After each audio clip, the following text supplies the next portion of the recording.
Friends, நம்ம விஜய் மல்லி ஸ்டோரியோட upcoming episode எப்படி இருக்க போகுது அப்படிங்கிறத அந்த வீடியோவில் பார்க்க போகிறோம். மெயினாக வந்து பார்த்திங்கன்னா, மல்லிக்கு வந்து 3வது தடவையாக வந்து குலதெய்வன் கோயிலில் மாலை வந்து அவங்க கழுத்தில் விழுகுது. ஸோ இதுதான் வந்து ரொம்பவே பொருத்தமான மாலை அப்படின்னு சொல்லலாம். முதல் ஒரு தடவை பார்த்திங்க அப்படின்னா வந்துட்டு அவங்க நடிக்க வந்திருக்காங்க அப்படிங்கிறதுக்காக வேறு வழி இல்லாமல் வந்துட்டு விஜய் வந்து கல்யாணம் பண்ணிக்கிற மாதிரி நடிக்கிறாரு. அண்ட் 2வது வந்து ரியலாகவே மல்லி கழுத்தில் தாலி கட்டுறாரு கோயிலில் வச்சு. அப்போ அவங்க 2வது மாலை கிடச்சிது. 3வது மாலையாக வந்து பார்த்திங்கன்னா குலதெய்வனோட அருள் கிடைச்ச மாதிரியே அவங்க 2 பேரும் வந்துட்டு மாலையை மாற்றிக்கிறாங்க. ஸோ இந்த மாதிரி தான் வந்து எபிசோட்ஸ் வந்து காமிக்க போகிறாங்க. அண்ட் தென் வந்து பார்த்திங்க அப்படின்னா வந்துட்டு என்னதான் ராஜி வந்து குளறுபடி செய்தாலும் எல்லாமே நல்லதாக தான் முடிஞ்சிருக்கு அப்படின்னே சொல்லலாம். இன்னொரு பக்கத்தில் வந்து வெண்பா வந்து ரெண்டு பொம்மைகளை வந்து ஒன்று சேர்த்துடுறாங்க கையில் வந்து எடுத்து. 2மே சேர்ந்துருச்சு அப்படின்றாங்க. அப்போ தான் அவங்க அப்பா வந்து என்ன வெண்பா கையில் வச்சுருக்க அப்படிங்கிற மாதிரி கேட்குறாரு.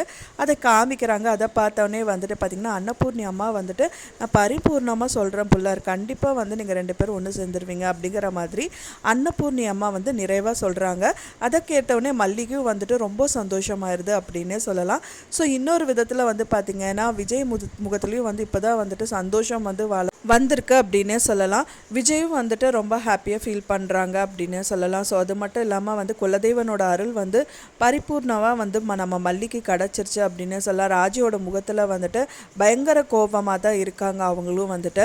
இருந்தாலும் வந்து பார்த்திங்கன்னா எல்லாமே சால்வ் பண்ணுற மாதிரி தான் வந்துட்டு இந்த விஷயங்கள் எல்லாமே நடந்துட்டு வந்துட்டுருக்கு.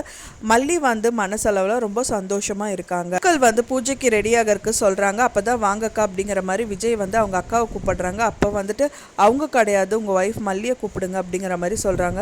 ஸோ அதே மாதிரியே வந்து பார்த்திங்கன்னா மல்லியை கூப்பிட்றாங்க. அந்த டயத்தில் தான் வந்து 2 பேருமே மாலையை மாற்றிக்கோங்க அப்படிங்கிற மாதிரி சொல்கிறாங்க. ஸோ 2 பேருமே வந்துட்டு மாலையும் மாற்றிக்கிறாங்க. ஸோ அப்போ தான் வந்துட்டு பார்த்திங்கன்னா வந்துட்டு அவங்களுக்குள்ள ஒரு சந்தோஷம் வந்து மலர்ந்துருக்கு அப்படின்னு சொல்ல. ஸோ கம்மிங் எபிசோட்ஸும் அதே மாதிரியாக இருந்தால் நல்லாயிருக்கும் அப்படின்னு சொல்லி தான் நான் நினைக்கிறேன். ஃப்ரெண்ட்ஸ், நீங்கள் என்ன எதிர்பார்க்குறீங்க அப்படின்னு சொல்லிட்டு எனக்கு மறக்காமல் கமெண்ட்டில் ஷேர் பண்ணுங்கள். நான் சொன்ன இந்த தகவல் உங்களுக்கு பிடிச்சிருந்தா ஃப்ரெண்ட்ஸ் மறக்காமல் லைக் பண்ணுங்கள், ஷேர் பண்ணுங்கள், கமெண்ட் பண்ணுங்கள், சப்ஸ்கிரைப் பண்ணுங்கள். மேலும் இன்னொரு மல்லி சீரியல் அப்டேட்டோட நெக்ஸ்ட் மீட் பண்ணுறேன். தேங்க்ஸ் ஃபார் வாட்சிங் மை வீடியோ ஃப்ரெண்ட்ஸ். நெக்ஸ்ட் வீடியோவில் பார்க்கலாம்.